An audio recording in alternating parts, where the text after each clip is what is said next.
The moment I saw Susan's silver Lexus pull into my driveway uninvited, I knew my peaceful Thursday morning was about to get complicated.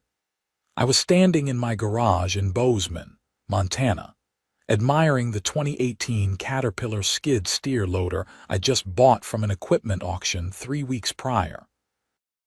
The machine was my pride and joy, a compact but powerful piece of equipment that made quick work of any landscaping project I threw at it. I'd already used it to level out a section of my backyard and had plans to rent it out on weekends to make some extra cash. Susan Whitmore, the president of our Meadowbrook Hills Homeowners Association, stepped out of her vehicle wearing a cream-colored parka that probably cost more than my monthly mortgage payment. Her highlighted blonde hair was pulled back so tightly that I wondered if it contributed to her perpetually pinched expression.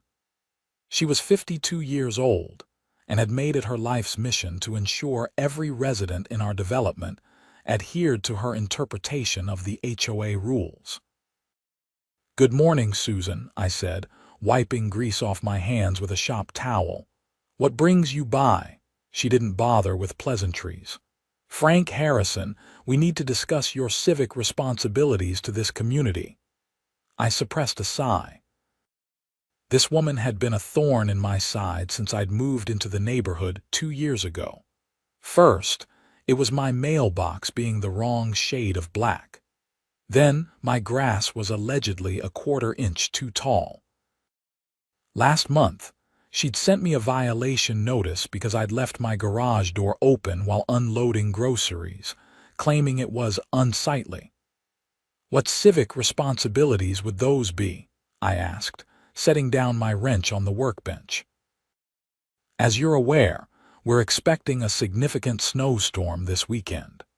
The Weather Service is predicting 12 to 18 inches. She pulled out her phone and showed me a weather alert as if I hadn't seen the same forecast on every local news channel for the past 3 days. The HOA board had an emergency meeting last night, and we've decided that owners of snow removal equipment have a duty to help clear community spaces. I leaned against my workbench and crossed my arms. Define community spaces. The walking paths, the area around the community mailboxes, the entrance to the development, and the driveways of elderly or disabled residents. She rattled off the list like she'd memorized it. "That's interesting," I said slowly. "And the HOA will be compensating equipment owners for fuel, time, and wear on their machinery." Susan's expression hardened. "This is about being a good neighbor, Frank. When you purchased property in Meadowbrook Hills, you agreed to contribute to the community's well-being. Consider it your civic duty." "I read every word of the HOA covenant before I signed," I replied. "There's nothing in there about mandatory volunteer labor or equipment usage." "The board has the authority to implement reasonable measures for the safety and welfare of residents," she countered, her voice taking on that shrill quality it got when someone dared to question her. "Then the board can hire a snow removal company like every other HOA in Montana," I said. "My loader isn't part of the community amenities." Susan's face flushed red. "I should have expected this attitude from you. You've been nothing but difficult since you moved here. This is exactly why communities have associations, to deal with selfish homeowners who only think about themselves." "Selfish?" I felt my temper rising. "I maintain my property, I pay my dues on time, and I follow the actual rules. What I don't do is provide free labor because you don't want to spend HOA funds on snow removal." "The budget is tight this year," she snapped. "The budget was tight after you spent $18,000 on those decorative light posts at the entrance that nobody wanted," I shot back. "Maybe prioritize essential services over cosmetic upgrades." Susan drew herself up to her full height of maybe 5'4". "I'm not going to stand here and be spoken to this way. The board will be voting on a mandatory equipment sharing policy at tomorrow's emergency meeting. You'll be receiving formal notice by email within the hour. Looking forward to it, I said flatly. Have a great day, Susan. She stormed back to her Lexus and peeled out of my driveway with more aggression than necessary. I watched her go, already mentally preparing my response. I dealt with enough bureaucratic nonsense during my 10 years working construction management to know when someone was trying to strong-arm me. My phone buzzed 20 minutes later. Sure enough, an email from the Meadowbrook Hills HOA with the subject line, "Emergency Board Meeting Notice," sat in my inbox. I opened it and read through the hastily written message. The meeting was scheduled for Friday at 7 in the evening at the community center. The agenda included one item: vote on emergency snow removal equipment sharing policy. I forwarded the email to my buddy Jake, who'd practiced property law before switching to corporate litigation. He called me 5 minutes later. "They can't do this," he said without preamble. "An emergency policy requires an actual emergency, and snow in Montana doesn't qualify. Plus, they need to give proper notice to all residents, not just the ones with equipment." "That's what I figured," I replied. "But you know Susan. She'll push it through regardless and dare anyone to challenge her. Show up tomorrow and object formally. Make sure it's recorded in the minutes. If they pass it anyway, you'll have grounds to dispute." Jake paused. "Want me to come with you?" "I'll do it pro bono just to see the look on her face." I laughed. "I might take you up on that." The storm rolled in Friday afternoon, right on schedule. By the time I drove to the community center for the meeting, 3 inches had already accumulated on the roads. The community center was a modest building near the development's entrance, featuring a meeting room, a small gym, and a kitchen that got used for the occasional potluck. 12 people were scattered across the folding chairs when I arrived, which was actually a decent turnout. Most residents ignored HOA meetings unless there was drama brewing, and word had apparently spread. Jake arrived a few minutes later, brushing snow off his coat and giving me a confident nod. Susan sat at the front table with the other board members. Tom, the vice president who never disagreed with Susan. Patricia, the treasurer who spent most meetings playing on her phone. And Dennis, the secretary who actually seemed reasonable but was outvoted on everything. "Let's call this meeting to order," Susan announced sharply at 7 on the dot. "We're here to address the snow emergency facing our community. As discussed, several residents own equipment capable of clearing snow from common areas. The board has drafted a policy requiring these residents to provide snow removal services during significant weather events." A woman in her 70s named Martha raised her hand. "Will they be compensated?" "The policy provides for reimbursement of fuel costs," Susan said smoothly. "But the labor itself is considered a community service obligation." I stood up. "I'd like to formally object to this policy." Susan's jaw tightened. "Noted. However, the board has the authority to implement emergency measures." "This isn't an emergency," Jake said, standing next to me. "Montana gets snow every winter. That's predictable weather, not an emergency. Furthermore, compelling a homeowner to provide labor and equipment use without fair compensation likely violates both the HOA's governing documents and Montana property law." "And you are," Susan demanded. "Jake Morrison, attorney at law. I'm here as a concerned citizen and a friend who's familiar with property rights." Jake's voice was calm but firm. "If this policy passes, it will face immediate legal challenge."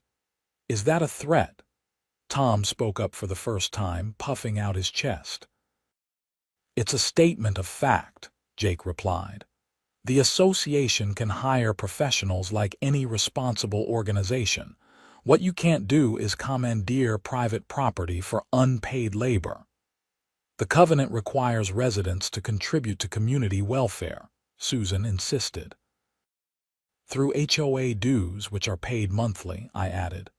Not through forced labor. That's in the covenant too, Section 12, Paragraph 3. I checked. Dennis, the secretary, cleared his throat. He's right, Susan. I reviewed the documents yesterday. We don't have the authority to mandate this. Susan shot him a look that could have melted the snow outside. We need to think creatively about solving community problems. Then I'd like to propose an alternative, I said.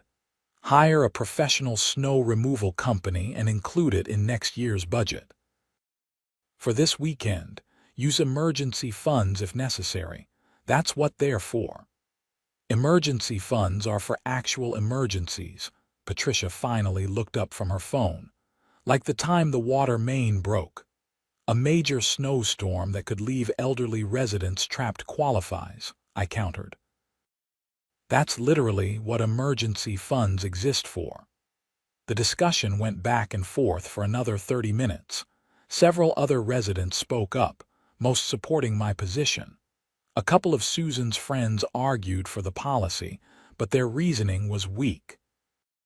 When Susan finally called for a vote, Dennis voted against the policy, creating a 2-2 tie. Then, as president, I'll cast the deciding vote, Susan declared. The policy passes. That's not how tie votes work in your bylaws, Jake said immediately. Article 5, Section 2 states that tie votes fail. The policy doesn't pass. Susan's face turned an impressive shade of purple. This meeting is adjourned. She grabbed her papers and stormed out, not bothering with any of the usual closing formalities. Tom and Patricia scrambled after her. Dennis approached me with an apologetic expression. Sorry about all that, he said quietly. I've been thinking about resigning from the board. It's not what I signed up for. Stick around, I told him. You're the only reasonable one up there. Jake and I walked out into the storm, which had intensified during the meeting. 6 inches now blanketed everything, and it showed no signs of stopping. Think that's the end of it? I asked as we stood by our cars. Jake snorted. Not even close. She's going to retaliate somehow. Women like Susan always do. He was right, though I didn't expect it to happen so quickly. Saturday morning, I woke to find the storm had dumped 16 inches of heavy, wet snow across Bozeman. I made coffee and watched the local news while formulating my plan for the day. I'd clear my own driveway and sidewalks, then maybe help out old Mr. Peterson next door who'd had hip surgery last month. That's when I heard the rumble of a diesel engine outside. I looked out my front window and saw a massive commercial snow plow working its way through our development. The driver was clearing driveways systematically, moving from house to house, every house except mine. The plow driver carefully cleared my neighbor's driveway to the left, then skipped mine entirely and proceeded to the house on my right. I watched in disbelief as he continued down the street, creating a pattern of cleared driveways with mine standing out like a gap-toothed smile. My phone rang. It was Martha, the elderly woman from the meeting. Frank, dear, I'm looking out my window and I can't help but notice the plow skipped your house, she said, concern evident in her voice. That seems deliberate. It definitely was, I replied grimly. Let me guess, the HOA hired the plow service.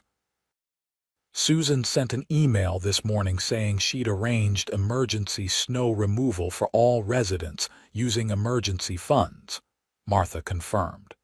She made quite a point of saying it was for community-minded neighbors. I thanked Martha and hung up, my anger building. This was petty, vindictive, and exactly the kind of behavior I'd expect from Susan. She couldn't force me to use my loader, so she'd weaponized the snow removal service to punish me. I pulled up the email on my phone. Sure enough, Susan had sent out a mass message at 6 in the morning announcing the snow removal service.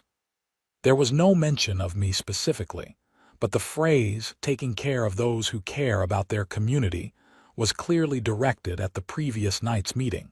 Fine. If Susan wanted to play games, I could play too.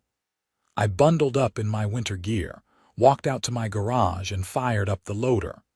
The engine roared to life, and I spent a few minutes letting it warm up while I attached the snow blade I'd purchased specifically for this purpose.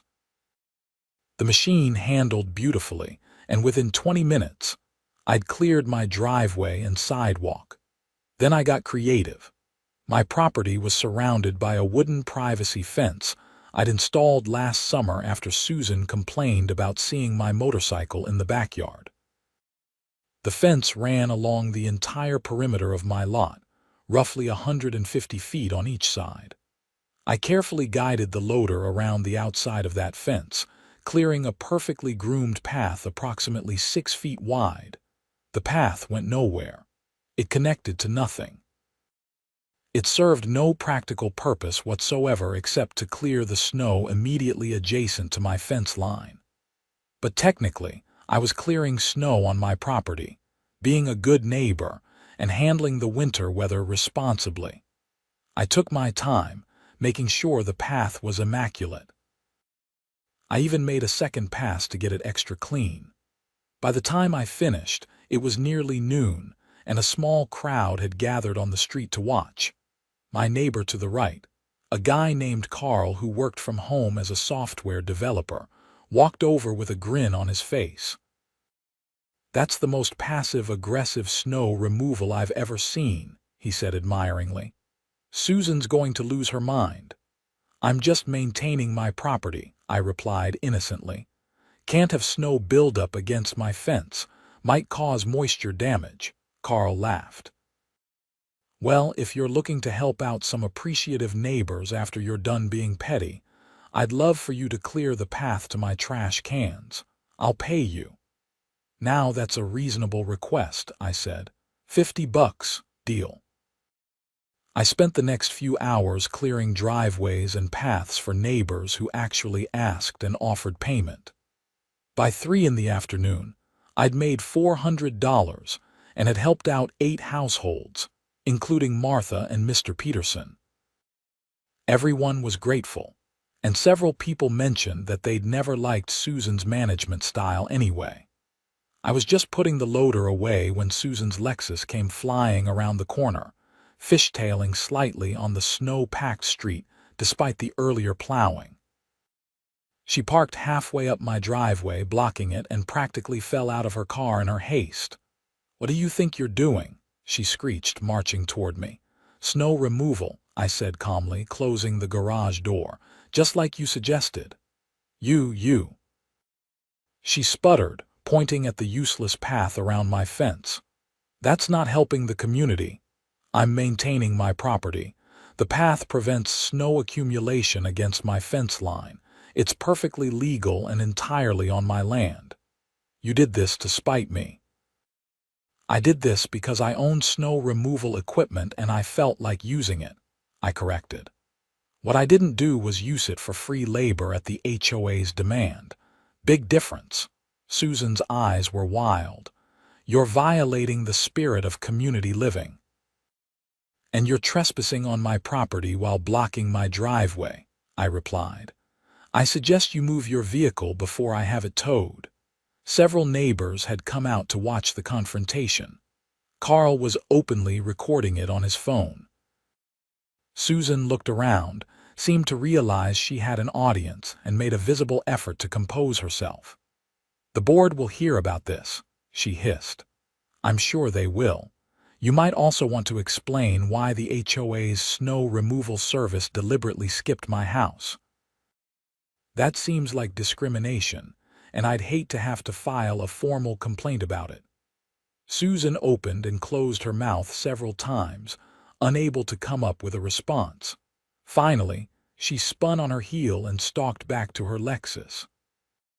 She reversed out of my driveway so aggressively that she nearly backed into a mailbox. "That was beautiful," Carl said, still recording. "I'm posting this to the neighborhood Facebook group." "Maybe blur out the license plates," I suggested, though I wasn't really concerned. Susan had brought this entirely on herself. That evening, the neighborhood Facebook group exploded. Carl's video got shared dozens of times, with residents split between those who thought I was hilarious and those who thought I was being childish. Susan's supporters claimed I was undermining community cohesion. My supporters pointed out that Susan had deliberately excluded me from snow removal services I'd paid for through HOA dues. That last point was important, and it hadn't occurred to me until a resident named Julie brought it up. She'd copied the relevant section of the HOA covenant about equal access to services and benefits. By arranging snow removal for everyone except me, Susan had violated the association's own governing documents. Jake called me around 8. "You're trending in the local law groups," he said, laughing. "Someone posted Carl's video and lawyers are having a field day analyzing Susan's liability." "Is it really that serious?" I asked, potentially. Discriminatory denial of services could be grounds for a lawsuit, especially since you can prove it was retaliatory. The HOA's insurance might actually have to get involved if you pushed it. I thought about that. I'm not trying to sue anyone. I just want to be left alone. "I know, but you might want to document everything just in case people like Susan escalate. This probably isn't over." He was right again. Sunday morning, I received a formal letter via email from the HOA board. It was a notice of violation claiming that my excessive and unnecessary snow removal had created an aesthetic disturbance, and demanding that I allow the snow to naturally accumulate around my fence line to match the rest of the neighborhood. I read it 3 times, each time more amazed than the last. They were literally ordering me to not clear snow on my own property. I called Jake immediately, even though it was Sunday morning and probably his day off. "Send me that letter right now," he said after I explained. "I want to frame it." That might be the dumbest thing an HOA has ever put in writing. "Can they actually enforce this?" I asked. "Absolutely not. You have every right to remove snow from your property however you see fit, as long as you're not creating a hazard. A cleared path isn't a hazard." He paused. "Frank, I think it's time to go on the offensive. Send a formal response citing the discrimination in snow removal services and demanding equal treatment. CC every board member and keep documentation of everything." I spent Sunday afternoon crafting a detailed response. I laid out the timeline of events, referenced the specific covenant sections Susan had violated, and included screenshots of the neighborhood discussions. I didn't threaten legal action, but I made it clear that I understood my rights and expected equal treatment going forward. Monday morning, I sent the email to the entire board and requested confirmation of receipt. Dennis responded within an hour, thanking me for the detailed message and saying he'd bring it up at the next board meeting. The others stayed silent. For a few days, things were quiet. The snow began to melt as temperatures rose into the 40s, which was typical for Bozeman in late January. I went about my normal routine, working my job as a project manager for a commercial construction firm and enjoying my evenings at home. Then Wednesday night, someone slashed 2 of my loader's tires. I discovered the damage Thursday morning when I went into my garage to grab my toolbox. The machine sat at an awkward angle, and it took me a moment to process what I was seeing. Both tires on the left side had been cut with something sharp, probably a utility knife. The cuts were deliberate and clean, not the kind of damage that happens accidentally. I immediately called the police. A young officer named Rodriguez arrived within 30 minutes and took my statement. I explained the ongoing dispute with the HOA and showed him the threatening letter about the snow removal. "This sounds like retaliation," he said, photographing the damage. "Any security cameras?" "Not in the garage," I admitted. "I've been meaning to install some. Might want to move that up the priority list." Officer Rodriguez handed me a card. "File a report with your insurance and let us know if you notice anything else suspicious. Unfortunately, without witnesses or video, there's not much we can investigate." The tires cost me $800 to replace, which my insurance covered minus the $500 deductible. But the principle of it infuriated me. Someone had deliberately vandalized my property because of a petty HOA dispute. I couldn't prove it was Susan, but I had strong suspicions. I also suspected I couldn't prove anything, which made it even more frustrating. I installed security cameras that weekend, covering my driveway, garage, and the areas around my house. If something else happened, I'd have evidence. The neighborhood Facebook group had more discussions about the vandalism. Most people were sympathetic and angry on my behalf. A few of Susan's supporters suggested that I'd brought it on myself by being difficult, which prompted immediate backlash from other residents. The division in the community was becoming more apparent. It wasn't just about me anymore. Residents were questioning other HOA decisions, asking for budget transparency, and demanding more accountability from the board. Susan had ruled through intimidation for years, and my refusal to back down had apparently inspired others to speak up. The next board meeting was scheduled for the first Thursday in February. I planned to attend and formally address the discrimination complaint. Jake had helped me prepare a statement, and several neighbors promised to come as well to support calls for Susan's removal. But 3 days before the meeting, I received a certified letter that changed everything. The letter was from a law firm in Billings representing the Meadowbrook Hills HOA. It informed me that I was being fined $5,000 for willful violation of community standards and refusal to cooperate with emergency measures. The letter cited my refusal to provide snow removal services and my deliberate creation of aesthetic disturbances. I stared at the letter in disbelief. $5,000 for clearing snow on my own property and refusing to provide free labor. I called Jake immediately. "They've lost their minds. Forward me that letter right now," he said, his voice tight with anger. "Frank, I think it's time we filed suit. This has gone beyond petty harassment. They're attempting to impose penalties that have no basis in the covenant, and they're doing it through intimidation." "How much is a lawsuit going to cost me?" I asked. "For this, I'll do it mostly pro bono. I'll need you to cover filing fees and administrative costs, maybe $1,500. But I want this case. This is exactly the kind of HOA overreach that needs to be challenged." We spent the next several days preparing the lawsuit. Jake drafted a complaint alleging breach of the HOA covenant, discrimination, harassment, and abuse of authority. We named the HOA as an entity and Susan individually for her role in the discriminatory actions. The lawsuit was filed on Tuesday, 2 days before the scheduled board meeting. We also filed an emergency motion for a temporary restraining order, preventing the HOA from imposing any fines or penalties until the matter was resolved. Susan received her copy of the lawsuit on Wednesday morning.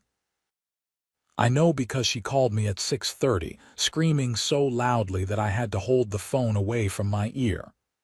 "You're suing me personally," she shrieked. "How dare you? You've harassed me, discriminated against me, and attempted to impose illegal fines," I said calmly. "I'm protecting my rights.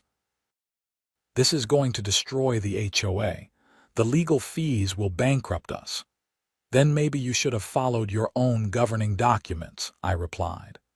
None of this would have happened if you just hired a snow removal company instead of trying to force me to do it for free.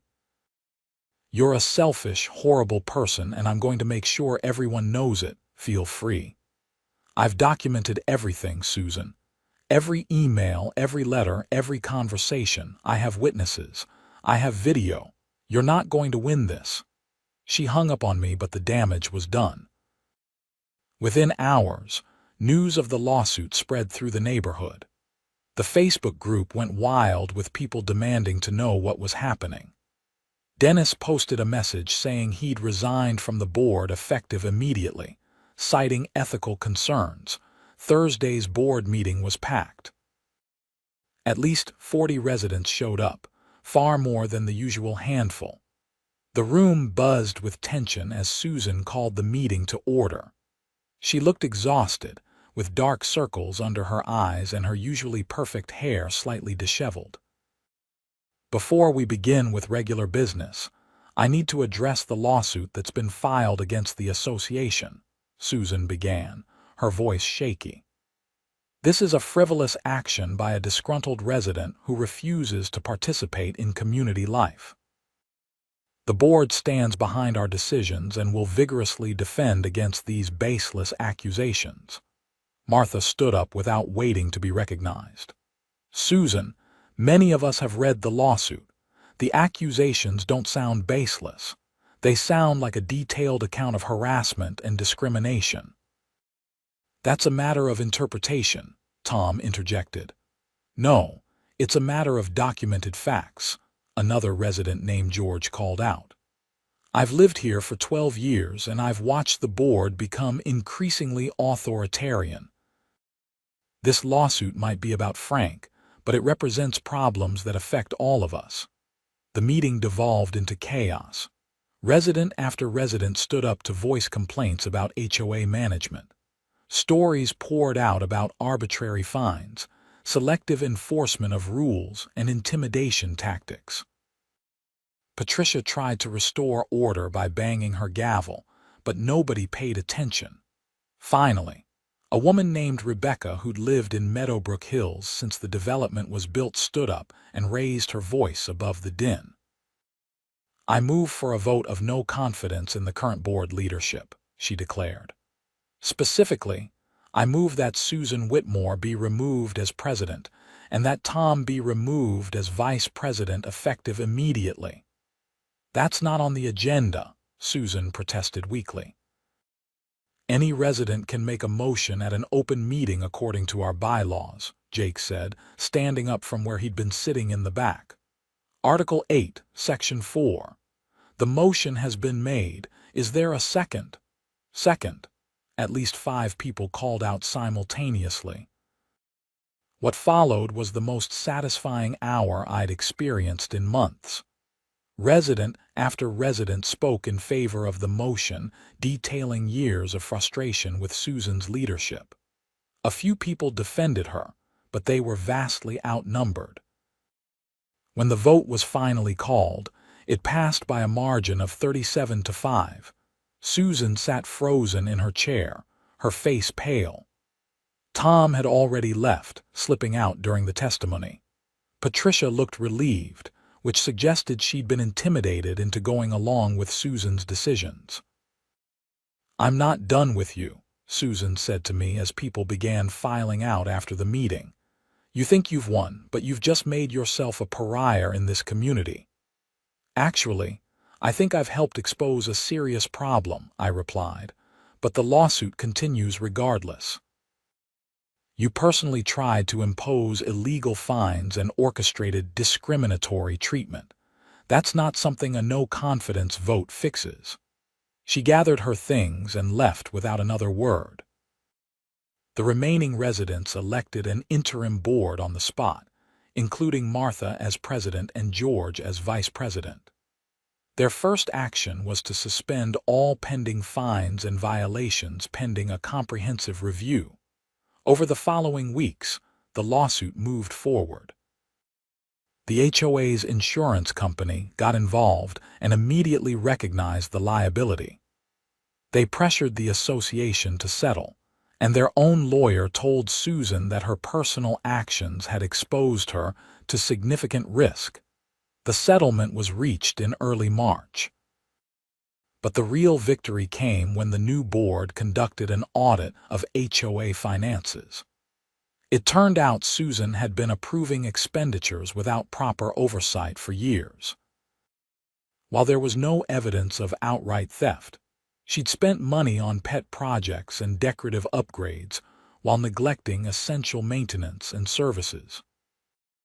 The decorative light posts alone had cost $23,000, not the 18 I'd heard, and had been approved without a proper vote.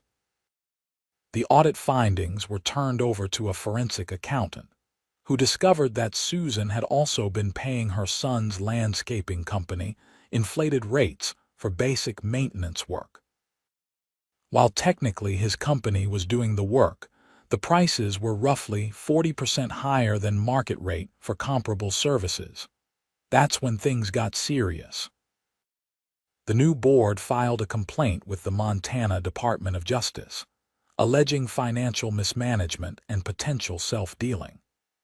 The investigation took months, but by summer, criminal charges were filed against Susan for misappropriation of HOA funds and breach of fiduciary duty.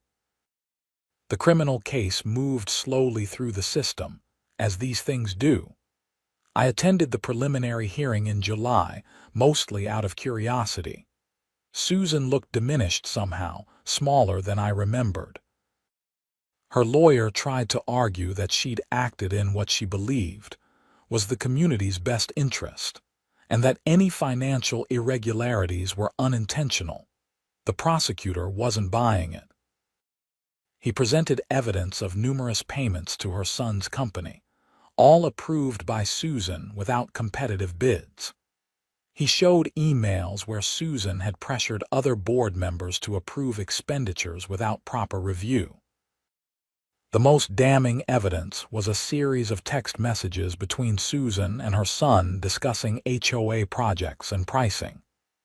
In September, Susan pleaded guilty to reduced charges. She was sentenced to 2 years probation, ordered to pay restitution of $47,000 to the HOA, and permanently banned from serving on any HOA board in Montana. She avoided jail time by agreeing to a strict payment plan and community service. By then, life in Meadowbrook Hills had improved dramatically. The new board had instituted monthly open meetings with published agendas and financial reports. They'd hired a reputable property management company to handle day-to-day operations. They'd also updated the covenant to include clear procedures for emergency measures and to prohibit forced labor or equipment use. Martha turned out to be an excellent president. She was organized, fair, and actually interested in serving the community rather than controlling it. One of her first initiatives was creating a volunteer snow removal program where residents with equipment could sign up to help elderly or disabled neighbors, with the HOA providing fuel reimbursement and liability insurance. It was the kind of program Susan should have proposed from the beginning. I signed up immediately and spent the following winter helping about a dozen neighbors. It felt good to actually contribute rather than being forced. Several other residents with equipment joined too, and we created a rotation system so nobody was overburdened. My loader became a beloved fixture in the neighborhood. Kids waved when they saw me driving it around. Neighbors would stop by to chat while I was doing projects. I even started that rental business I'd planned, making a few $100 extra most weekends helping people with landscaping and construction projects. Carl and I became good friends. He'd been so supportive during the whole ordeal that I'd helped him build a deck that summer for free. He insisted on providing the materials and beer, which seemed like a fair trade to me. We'd sit on that deck on summer evenings, drinking and talking about everything except HOA drama, Mr. Peterson next door passed away peacefully in his sleep in August. His daughter thanked me personally at the funeral for all the help I'd provided with snow removal and yard work during his final months. That meant more to me than the settlement money or the satisfaction of being proven right about Susan. The neighborhood gradually healed. Some of Susan's close friends moved away, unable to handle the embarrassment or unwilling to accept the changes. Most residents, though, seemed relieved that the atmosphere of fear and intimidation had lifted. People were friendlier, more willing to help each other, less worried about petty violations. The lawsuit and its aftermath taught me several important lessons. First, documentation is everything. If I hadn't kept records of every email, every letter, and every interaction, building a case would have been much harder. Second, standing up to bullies is worth the stress and effort, even when it seems easier to just comply. Third, most people want to do the right thing but need someone to take the first stand. Jake told me later that he'd received calls from 3 other HOA residents in Montana who were dealing with similar situations. He'd taken on 2 of those cases and successfully negotiated settlements. He'd apparently discovered a niche practice area he actually enjoyed, which was a nice side benefit of my ordeal. The incident with the loader and the snow became something of a legend in Bozeman HOA circles. I'd occasionally meet people at the hardware store or the grocery store who'd heard about it. Most thought it was hilarious. A few thought I'd been petty, but I'd made my peace with that. Sometimes pettiness is the appropriate response to unreasonable demands. 1 year after the original snow incident, Montana got hit with another major storm. This time, I fired up my loader at 6 in the morning and started with the community mailboxes. Then I cleared Martha's driveway, followed by the walking paths. By noon, with help from the other volunteers, we'd cleared all the essential areas and had started on individual driveways for anyone who needed help. The difference was simple. We were doing it because we wanted to help, not because someone demanded it. That distinction mattered more than Susan had ever understood. As I guided my loader around the neighborhood that snowy morning, I thought about how a simple refusal to be pushed around had transformed an entire community. Susan's authoritarian leadership had been enabled by residents who were too intimidated or too apathetic to push back. All it had taken was one person saying no, documenting everything, and being willing to follow through. The loader itself became a symbol of that resistance. Every time someone saw it, they remembered that individual property rights mattered, that HOA boards had limits, and that standing up to unreasonable authority was not only possible but necessary. On a practical level, my life had improved immeasurably. My property value had actually increased because the neighborhood was now seen as well managed rather than oppressive. My monthly HOA dues were being spent on actual services rather than vanity projects, and I'd made genuine friendships with neighbors who appreciated what I'd done. The legal settlement money went into my savings account, earmarked for future property improvements. I'd considered buying a larger loader, but decided the one I had was perfect for my needs. Instead, I invested in more attachments, including an auger and a grading blade, which made the rental business even more profitable. Susan eventually moved away from Bozeman entirely. I heard through the neighborhood grapevine that she'd relocated to Arizona to be near her daughter. I felt no satisfaction in her departure, only relief that the source of so much conflict was gone. I'd never wanted to destroy her life, just to protect my own rights. The criminal restitution was being paid in monthly installments, with the money going into a special HOA reserve fund for emergency repairs. The board had been transparent about every dollar, publishing quarterly reports showing exactly how the funds were being used. It was a stark contrast to Susan's secretive management style. In the end, the story of the loader and the snow was really a story about community, boundaries, and the importance of standing up for what's right. It was about refusing to be bullied, even when resistance seemed difficult or costly.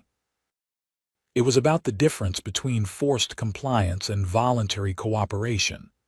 Every winter when the first snow falls, I still think about that morning when I cleared a path around my fence. It was petty, yes, but it was also necessary. Sometimes you have to make a point in a way that can't be ignored or misinterpreted. Sometimes the only way to deal with unreasonable demands is to follow them to their logical, absurd conclusion. The loader still sits in my garage, ready for whatever project comes next. It's more than just a piece of equipment now. It's a reminder that individual rights matter, that communities thrive on mutual respect rather than fear, and that sometimes the most important thing you can do is simply say no to unreasonable demands. Martha stopped by last week with fresh baked cookies and a question about whether I'd be willing to help clear snow at the community center this winter as part of the volunteer program. I agreed immediately, because that's how communities are supposed to work. People helping people because they want to, not because they're forced to. As I sat on my porch that evening, watching the sun set over the Montana mountains, I felt genuinely content. The HOA drama was behind us. The neighborhood was thriving. And I'd learned valuable lessons about standing up for myself while still being part of a community. The loader incident had tested me in ways I hadn't expected. It had required patience, persistence, and a willingness to endure conflict for the sake of principle. But it had been worth every uncomfortable moment, every stressful phone call, every hour spent documenting Susan's harassment. Because at the end of the day, I'd helped create positive change not just for myself, but for an entire community. The new board's policies were already being adopted as a model by other HOAs in the area. Jake had spoken at a property law conference about the case, using it as an example of how associations should treat residents. And most importantly, the people of Meadowbrook Hills were happier and more engaged with their community. I never did get to confront Susan directly after her guilty plea. Part of me wanted to hear her admit that she'd been wrong, that her approach had been destructive, that she understood why I'd refused to comply with her demands. But I realized I didn't need that closure. The legal system had vindicated my position. The community had validated my stand. That was enough. The wooden fence I'd cleared around during that first storm still stood, a physical boundary marking my property. But the emotional and legal boundaries I'd established were far more important. They'd set a precedent that residents had rights, that boards had limits, and that abuse of authority wouldn't be tolerated. As winter approached again, I made sure my loader was in perfect working condition. I'd be ready to help my neighbors, to clear the snow, to contribute to the community in meaningful ways. But I'd do it on my terms, as a volunteer offering assistance, not as someone being coerced into free labor. That distinction, that line between voluntary cooperation and forced compliance, was what the whole fight had been about. Susan had never understood it. She'd seen the community as something she controlled, residents as subjects who should obey. The truth was exactly the opposite. The community existed to serve its residents, and board members were supposed to be servants, not dictators. The sun dipped below the mountains, painting the sky in shades of orange and purple. I finished my coffee and headed inside, feeling grateful for my home, my neighborhood, and the hard-won peace that now defined our community. The loader sat ready in the garage, a tool for building and helping rather than a point of contention. Tomorrow I'd start a new project, helping George build a retaining wall in his backyard. Next week, I'd help Martha's son move some landscaping rocks. The weekend after that, I'd volunteered to help clear fallen trees from the walking path after a recent storm. These were the kinds of contributions that made a neighborhood work, freely given and gratefully received. The story could have ended differently. I could have complied with Susan's demands, used my loader to clear community spaces for free, and avoided all the conflict. Life would have been easier in the short term, but it would have established a precedent that the board could commandeer private property and labor at will. It would have empowered Susan's worst instincts and left other residents vulnerable to similar demands. By standing firm, by being willing to endure harassment and spend money on legal fees, I protected not just my own rights but everyone's. That was worth the stress, the conflict, and the temporary unpopularity with Susan's supporters. As I locked up for the night and set the security cameras I'd installed after the tire slashing, I reflected on how much had changed in just over a year. The neighborhood was fundamentally different, healthier, more functional. And all because one person had refused to let an HOA president bully them into submission. The loader had been the catalyst, but the real story was about principle, community, and the importance of standing up for what's right even when it's difficult. It was a lesson I'd carry forward in all aspects of my life, a reminder that individual actions matter and that positive change often starts with a simple refusal to accept unreasonable demands. The Montana winter would bring more snow, more opportunities to use my loader, more chances to help my neighbors. But now those opportunities would come from a place of genuine community spirit rather than forced compliance. And that made all the difference in the world.